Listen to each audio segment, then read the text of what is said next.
Hauts-de-France Business vous est présenté par la Chambre de commerce et d'industrie Hauts-de-France qui accompagne, conseille, forme l'entreprise, l'individu tout au long de la vie.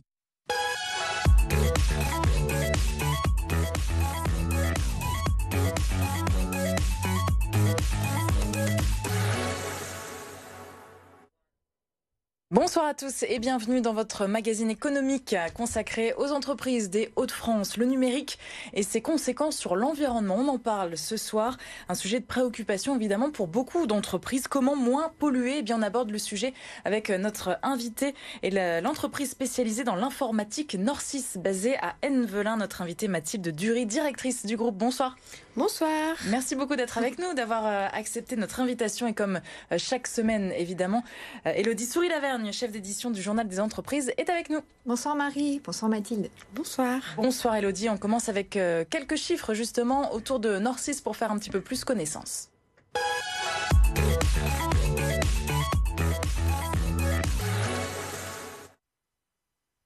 C'est une entreprise qui a vu le jour en 1994 grâce à Sylvain Brezard. Il crée donc à l'époque Norsys. Il est également président de Greenpeace France. 600 collaborateurs pour Norsys, dont 140 à Ennevelin, 9 agences à travers la France et une au Maroc. Et le chiffre d'affaires avoisine les 46,3 millions d'euros pour l'année 2020. Alors le numérique représente 4% des gaz à effet de serre. Mais c'est quoi exactement cette pollution numérique ? Alors oui, vous le disiez, ce chiffre des 4% qui correspond à ce que le numérique en fait dégage comme gaz à effet de serre. Aujourd'hui, ça représente par rapport à l'ensemble des émissions gaz à effet de serre, ça n'est que 4%. Mais si on regarde la courbe, elle est exponentielle. Et ça va faire que se démultiplier. Et ça se matérialise comment en fait ? C'est compliqué du coup, le numérique, Internet, etc. On a du mal à... Alors aujourd'hui, on fait un gros effort sur les déplacements parce qu'on y est contraint et on voit une envolée du télétravail, ce qui permet de moins polluer avec sa voiture. Nous, à Norsys, par rapport à cette pollution numérique, eh bien, on l'a inclus dans toutes nos écoles par métier en créant un module de sensibilisation à la démarche d'éco-conception dans chacun de nos métiers. Et donc nos métiers dans l'informatique, ça va de la conception d'un logiciel et donc on décrit un certain nombre de fonctionnalités utiles ou pas ou à forte valeur ajoutée pour le client, à développer le logiciel en faisant en sorte que le code soit réutilisable à l'avenir.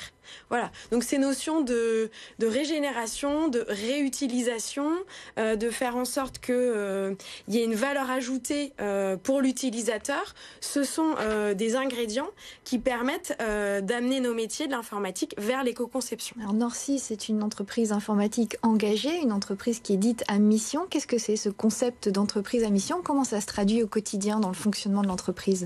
Alors le concept d'entreprise à mission, c'est un statut qu'on peut obtenir, le statut de société à mission. Et pour obtenir ce statut, c'est un statut juridique qui est opposable. C'est la justice qui l'écrit noir sur blanc. C'est ça, on l'intègre dans ces statuts et donc dans ces statuts, on doit donc travailler et faire émerger la raison d'être de son entreprise. Pour Norsys, c'est... Alors qu'est-ce qui fait qu'en tant que dirigeant, quelle trace j'ai envie de laisser ? Si ma boîte demain n'existe pas, qu'est-ce qu'elle va laisser ? Pour Norsys, c'est de concevoir avec une préoccupation humaine et éthique des usages du numérique efficaces afin de contribuer à l'évolution positive du monde. Oh là, ça fait beaucoup de... Donc on y voit 3 parties. Oui. On y voit un rappel à notre métier, concevoir des usages du numérique efficaces. On y voit Norsys créé en 1994 avec un fort engagement sur l'humain. Donc on y voit cette préoccupation humaine et cette notion d'éthique qui est de plus en plus présente chez nous, mais on voit aussi un peu partout. Est-ce qu'il est bon de faire tel ou tel développement qui géolocalise un certain nombre de personnes ? Voilà, il y a des vraies problématiques éthiques liées au développement informatique. Et enfin, on rappelle à la fin cette évolution positive du monde qui font appel à nos engagements envers la société civile, envers l'environnement. Alors c'est quel type d'action, par exemple, que vous menez en tant qu'entreprise à mission ? Alors il y en a différentes. Si on prend l'exemple de l'humain, depuis 2015, on a mis en place le télétravail. Donc, il faut savoir que dans une société informatique, on a affaire aux générations futures. Et donc, ça a un coût de les recruter et de les voir partir. Donc, c'est sûr que cette démarche humaine et le fait de proposer du télétravail, donc bien avant la crise sanitaire, ça permet de répondre aux attentes des générations. Cette flexibilité. Parce qu'à l'époque, c'était quoi l'idée justement de mettre en place le télétravail en 2015 ? L'objectif, c'était quoi ? C'était pour le confort des salariés ? C'était pour réduire les déplacements du coup en voiture ? C'était quoi ? Ouais, il y a plusieurs effectivement sources de motivation, mais en fait, le principe de départ, c'est de dire qu'une entreprise elle a les moyens d'anticiper et de réagir vite face à des situations qu'elle observe. Et effectivement, les générations futures, quand on les écoute, elles ont besoin de flexibilité pour trouver du sens dans leur boîte. Et on sait qu'on est en recherche de plus en plus de sens. Donc, de pouvoir choisir ses horaires, de pouvoir moins se déplacer, c'est à la fois une action, on va dire, qui va vers l'humain, la préoccupation de l'humain, mais aussi une démarche environnementale de dire qu'en faisant 2 jours de télétravail, tu éviteras tes allers-retours Lille-Centre, N-Velin en voiture diesel. Ouais, alors, à l'époque, vous aviez... On parlait de sens justement de l'humain, de la préoccupation humaine dans l'entreprise, au cœur de l'entreprise. Quand vous choisissez les actions que vous menez en tant qu'entreprise à mission, est-ce que les collaborateurs sont partie prenante, ils participent au choix, ils sont force de proposition ? Comment ça se passe ? Alors déjà, la raison d'être de Nord6, elle a été conçue avec différents organes de gouvernance de l'entreprise. Donc effectivement, il y a une réflexion personnelle du dirigeant, mais on a embarqué dans l'aventure le comité social et économique, on a embarqué le comité de direction, on a embarqué des collaborateurs. Voilà, il faut savoir que pour qu'elle soit portée et tenue, faut avoir appliqué des principes de gouvernance participative. Et tout part quand même de Sylvain Brezard. À la base, c'est entre guillemets politique en fait. Ça vient de lui et de sa conception. Effectivement, la raison d'être, au départ, il a répondu à 4 questions. Se dire, qu'est-ce que j'aime faire ? Qu'est-ce que je sais très bien faire ? Ce dont le monde a besoin et pourquoi j'ai envie d'être payé. Et ça dénote quand même avec le monde de l'entrepreneuriat comme on le voit aujourd'hui. Alors, le modèle, un modèle de développement, c'est sûr que les actionnaires ont largement leur place dans la création de modèles et dans le fait que chacun le porte à son niveau dans l'entreprise. Du coup, ça freine pas la performance de l'entreprise. Nord6 reste en croissance parce qu'on a souvent un peu l'idée reçue que tout ce qui est préoccupation environnementale et business, c'est pas forcément compatible. Vous êtes le contre-exemple en fait, c'est ça ?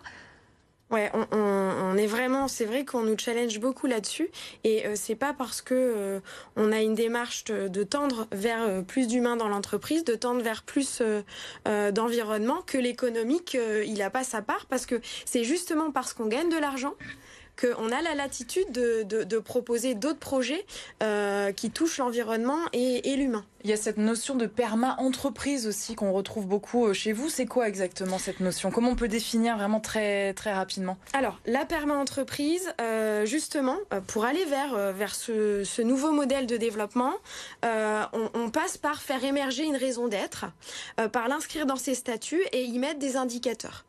Et la perma-entreprise, ce qu'elle amène dans cette réflexion de la raison d'être, c'est que tout va partir de 3 principes éthiques, inspirés de la permaculture. Les 3 principes éthiques, ce sont les suivants. Prendre soin des humains, préserver la planète et sa biodiversité, et limiter les surplus et redistribuer les richesses. Donc vous voyez bien qu'on retrouve de l'humain, de l'environnemental, du sociétal et de l'économique dans cette équation. Et donc la perma-entreprise, c'est ce qu'elle apporte par rapport au chemin vers la raison d'être, vers l'émergence de l'intégration dans ces statuts. Le bien-être au travail aussi beaucoup. Et suite à ça, on y met des projets et des indicateurs d'impact. Et la perma-entreprise impose 23 indicateurs d'impact. Mais est-ce que c'est un stade supplémentaire par rapport à l'entreprise à mission ou c'est complémentaire ? Il y a aussi la démarche RSE. Il y a beaucoup d'entreprises qui mènent aujourd'hui une démarche RSE. Comment ça s'articule un petit peu tout ça ? Alors, la RSE, le constat, c'est que ça fait 20 ans qu'elle existe. Et ça fait 20 ans qu'on voit bien qu'on ne va pas aussi vite. Voilà. Donc nous, en proposant ce nouveau modèle, on va dire, plus engageant, puisqu'on parle d'objectifs d'impact. On n'est pas sur des objectifs de fait. On est sur de l'impact. Donc, elle engage beaucoup plus. Et le fait que dans la perma-entreprise, il y a 23 objectifs d'impact imposés autour de l'égalité professionnelle, autour du télétravail, qui font que, quelque part, ça oblige l'entreprise à avoir un minimum sur de l'humain, sur de l'environnement et sur de l'économique. Vous voulez faire changer les mentalités de vos homologues dirigeants d'entreprise? C'est ça aussi le but pour vous? Oui, le but, le message, hein, c'est de dire qu'aux dirigeants, l'État a un cycle de décision long et du coup va plus être là pour guérir, soigner. Le rôle des dirigeants aujourd'hui, il est dans l'anticipation parce qu'ils ont la capacité de bouger plus vite. Donc voilà, le message c'est qu'on est encore plus responsable de ce qui se passe aujourd'hui et qu'on a justement les leviers pour agir plus vite. Et comme Norcis a une certaine expérience en la matière, est-ce que l'entreprise pourrait en accompagner d'autres qui souhaiteraient suivre la même démarche, le même chemin? C'est quelque chose que vous faites peut-être déjà, je ne sais pas. Alors aujourd'hui, on accompagne des réseaux de dirigeants, on va dire amis. Moi, je suis présidente du CJD Lille et donc dans ce cadre-là, on accompagne 2 groupes d'une dizaine de dirigeants chacun pour les accompagner vers le chemin de la perma-entreprise. Et dans l'Ouest, on accompagne aussi des dirigeants qui font partie des dirigeants responsables de l'Ouest pour expérimenter ce modèle. Et Sylvain Brezard, donc le dirigeant de l'entreprise, a résumé la perma-entreprise dans Désolée, on n'a pas le temps de continuer leur tour. Merci beaucoup Mathilde Dury d'avoir été avec nous donc pour nous parler de tout cela. C'est fort passionnant, la perma-entreprise, développement durable, etc. Merci beaucoup Élodie. À la semaine prochaine pour un nouveau numéro de C'est votre du magazine Hauts-de-France Business. On se retrouve bien sûr demain mercredi pour parler emploi et du recrutement dans les transports.